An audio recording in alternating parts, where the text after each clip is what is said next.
வணக்கம். என் பேர் கங்கா. நான் Hindustan college of science and காமர்ஸில் செகண்ட் இயர் பிகாம் படிக்கிறேன். இன்றைக்கி நான் பரிந்துரை செய்ய போகிற புத்தகம் அறிவுரைகள் ஜாக்கிறது. இந்த புத்தகத்தை எழுதியது நான் சங்கரராமன். இவர் ஒரு கல்லூரியில் பேராசிரியராகவும் இருந்திருக்காரு, ஒரு கல்லூரி முனைவராகவும் இருந்திருக்காரு. இவர் இந்த புத்தகத்தில் எது சம்மந்தமாக எழுதியிருக்கார் அப்படின்னா, வாழ்க்கையில் எவ்வளோ நம்பிக்கையோடு எந்த ஒரு விஷயத்தையும் செய்யணும் அப்படிங்கிறத ஒரு அழகாக சொல்லியிருப்பார். இந்த புத்தகத்தில் இவர் கொடுக்குற அறிவுரை அப்படின்னா, நீங்கள் பின்பற்றாத எதையும் மற்றவங்களை பின்பற்ற சொல்லவே சொல்லாதீங்க அப்படிங்கிறாங்க. ஏன்னா சில பேர் கொடுக்குற அட்வைஸை கேட்கும்போது இதை நம்மளும் ஃபாலோ பண்ணால் நம்மளும் அவர் மாதிரி ஒரு நல்ல இடத்துக்கு போகலாம் அப்படின்னு நமக்கு தோணும். சில பேர் கொடுக்குற அறிவுரையை கேட்டுட்டு அவரே செஞ்சு ஒன்றுமே செய்ய முடியல, இப்போ நம்ம செஞ்சால் மட்டும் நல்லா வந்துடுமா அப்படிங்கிற மாதிரி நமக்கு தோணும். அதனால நீங்கள் கொடுக்குற அறிவுரை நீங்கள் ஃபாலோ பண்ணதாக இருக்கணும் அப்படிங்கிறாரு இந்த புத்தகத்தில் மொத்தம் 15 தலைப்பில் கட்டுரை இருக்குது. அதில் முதல் தலைப்பு வந்து நம்பிக்கை. அதானே எல்லாம். நம்பிக்கைங்கிற வார்த்தையினால தான் இந்த உலகமே சுற்றி வந்திருக்கு. நம்பிக்கையோடு எந்த ஒரு விஷயத்தையும் செஞ்சால் கண்டிப்பாக வெற்றி நிச்சயம் அப்படிங்கிறதுக்கு நமக்கு பல உதாரணம் இருக்குது. உதாரணமாக எலான் மஸ்க் எடுத்துக்கலாம். அவர் நம்பிக்கையோடு இல்லாமல் இருந்திருந்தாருன்னா உலக பணக்காரர்களில் முதல் இடத்துக்கு வந்திருப்பாரு நம்ம யோசிச்சோம்னா கேள்விக்குறிதான். அவர் நம்பிக்கையோடு பல முயற்சிக்கு அப்புறம் தான் இப்போ வந்து அவர் உலக பணக்காரர்களில் முதல் இடத்துக்கு வந்திருக்காரு.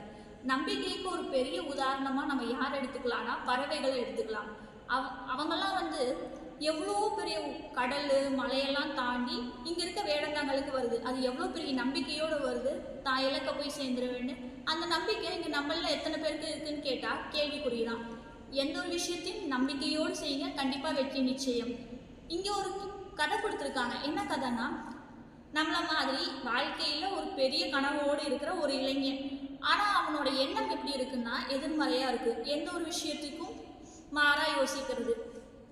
உதாரணத்துக்கு நம்மெல்லாம் படித்து என்ன செய்ய போகிறோம், படித்தவன் என்ன செஞ்சுட்டான், இந்த மாதிரியான எண்ணம் அவனுக்குள்ளே இருக்குது. இதெல்லாம் கவனிச்சு அவங்க அப்பா என்ன பண்ணுறாரு, இவனை இப்படியே விட்டால் வேலைக்கு ஆகாது, இவனை வந்து ஒரு குரு கிட்டே கூட்டிகிட்டு போவோம் அப்படின்னு சொல்லி அவர் கூட்டிகிட்டு போகிறார். அந்த குரு கிட்ட இவனுக்கு இப்படிலாம் பழக்கம் இருக்குது, இவன் எதையும் வந்து எதிர்மறையாகவே யோசிக்கிறான், இவனை என்ன பண்ணுறது அப்படின்னு கேட்டதுக்கு அந்த குரு சொல்கிறாரு, இங்கே யாரையும் திருத்த முடியாது, அவங்க தப்பை உணர்ந்து மாறினாதான் இங்கே வழி இருக்குது.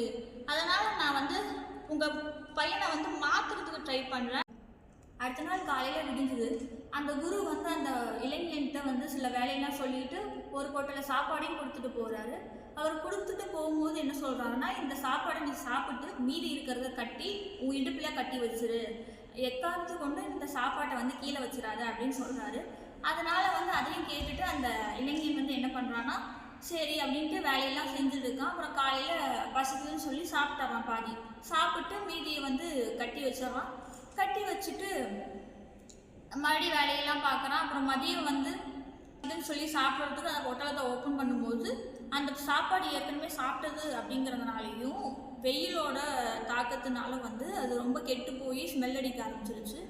இதனால் வந்து அந்த பொட்டலை முழுக்க வந்து சாப்பிடவும் முடியல, அது பக்கத்துலேயே வச்சுக்க முடியல. சரி அவர் சொல்லிட்டாருங்கிறதுக்காக அவன் வந்து அந்த பொட்டலத்தை வந்து தன்னோட இடுப்புலேயே கட்டிக்கிட்டு மறுபடியும் வேலையை பார்க்க ஆரம்பித்தான். வேலை செஞ்சுட்டு அந்த ஸ்மெல்லு தாங்கவும் முடியல. அடுத்து கொஞ்ச நேரம் சாயந்தரம் நேரம் ஆனதுக்கப்புறம் அந்த குரு வந்தனையும் அந்த பொட்டலத்தை கொடுத்தா அவர் வந்து இல்லை வச்சிரு, நான் அப்புறம் வாங்கிக்கிறேன் அப்படின்னு சொல்லிட்டு போயிட்டாரு. நைட்டு முழுக்க அந்த ஸ்மெல்லுனால கொசு தொல்லை வர வந்துருச்சு. அதனால் அவனால் தூங்கவும் முடியல. அப்போ என்ன பண்ணால் அந்த பொட்டலத்தை வச்சுக்கிட்டு நைட்டு முழுக்க முழிச்சுக்கிட்டே இருந்தான், கொசு கடி தாங்க முடியாமல். அப்புறம் காலையில் அந்த குரு பார்த்ததுக்கப்புறம் தான் அவனுக்கு ரொம்ப சந்தோஷமாக இருந்தது. இந்தாங்க இந்த பொட்டலத்தை நீங்களே வச்சுக்கோங்க, இந்த கெட்டுப்போன ஸ்மெல்னால வந்து இங்கே கொசு ஈயெல்லாம் மொய்க்க ஆரம்பிச்சிருச்சு, என்னால் தூங்க கூட முடியல அப்படின்னு அந்த பையன் சொன்னதுக்கு அதுக்கு இந்த குரு சொல்கிறாரு, இந்த கெட்டுப்போன சாப்பாடை உன்னால் ஒரு நாள் கூட வச்சுக்க முடியல, எப்படி இந்த கெட்டுப்போன எண்ணங்களை வந்து 20 வருஷமாக நீ சுமந்துட்டு இருக்க. இங்கே கெட்டுப்போன எண்ணங்கிறது நம்ம எதிர்மறையாக யோசிக்கிறது. நம்ம எப்பயுமே நேர்மறையாக யோசிக்கும் போது கண்டிப்பாக வெற்றிங்கிறது நிச்சயமாக இருக்கும். இங்கே எதிர்மறையாக யோசிக்கிறதுனால அந்த நம்ம எந்த ஒரு விஷயத்தையும் நம்பிக்கையோடு செய்ய மாட்டோம் அப்படிங்கிறதா இங்கே வந்து கெட்டுப்போன எண்ணமாக சொல்கிறாங்க. நேர்மறையான நம்பிக்கையோடு இருக்கிறவங்க கண்டிப்பாக சாதனையாளர்கள் ஆவாங்கங்கிறது வந்து சரித்திரம் சொல்லுது. நம்பிக்கை சம்மந்தமாக வந்து இந்த கட்டுரை முடிஞ்சிருக்கும். 2வது கட்டுரைங்கிறது அசலாக இருங்கள். இந்த உலகமே வந்து வித்தியாசமான ஒரு பழக்கம் உள்ளவங்களால் நிரம்பி இருக்கு. உதாரணமாக பெர்னார்ட் ஷா அப்படிங்கிற ஒருத்தர் வந்து ஒரு விமர்சனவாதி. அவருக்கு வந்து ஒரு வித்தியாசமான பழக்கம் இருக்குது. என்னென்னா வந்து நம்மலாம் வீட்டிலேருந்து கிளம்பும்போது என்ன பண்ணுவோம், வீடு பூட்டி இருக்கா கரெக்டாக, ஜன்னல்லாம் சாத்திட்டோமா, அடுப்பு ஆஃப் பண்ணிட்டோமான்னு 1க்கு 4 தடவை பார்ப்போம். ஆனால் அவர் என்ன பண்ணுவார்னா, வீட்டிலேருந்து கிளம்பும்போது வீட்டை திறந்து போட்டுருவார். இதுவே வீட்டுக்குள்ளே இருக்கும்போது என்ன பண்ணுவார்னா, ஜன்னல் கதவெல்லாம் லாக் பண்ணி வச்சுக்குவார். இதெல்லாம் நோட் பண்ணிட்டு இந்த ஒரு செய்தியாளர் என்ன பண்ணார்னா கேட்டார், நீங்கள் என்ன ஒரு வித்தியாசமாக பண்ணுறீங்க, நாங்களாம் வெளில போகும்போது பூட்டிட்டு போயிடுவோம், நீங்கள் என்னன்னா திறந்து வச்சுட்டு போயிடுறீங்க வீட்டு கதவெல்லாம் அப்படின்னு அந்த செய்தியாளர் கேட்டதுக்கு அந்த பெர்னட் ஷா சொல்கிறாரு, எதுக்கு வீட்டை பூட்டிட்டு போகிறீங்க அப்படின்னு கேட்டதுக்கு அந்த செய்தியாளர் சொல்கிறாரு, ஏன்னா வீட்டில் இருக்க விலைமதிப்பற்ற பொருள்லாம் வந்து காணாமல் போயிடும்ல பூட்டலின்னா, அதனால் பூட்டிட்டு போகிறோம் அப்படின்னு அந்த செய்தியாளர் சொன்னதுக்கு அந்த பெர்னட் ஷா சொல்கிறாரு, என் வீட்டில் இருக்க விலைமதிப்பற்ற பொருளே நான் தான், அதனால தான் வந்து நான் வீட்டில் இருக்கும்போது லாக் பண்ணி வச்சுக்கிறேன், இதுவே நான் வெளில போகும்போது நான் வீட்டு கதவெல்லாம் திறந்து வச்சுட்டு போயிடுவேன் அப்படின்னு சொல்கிறாரு.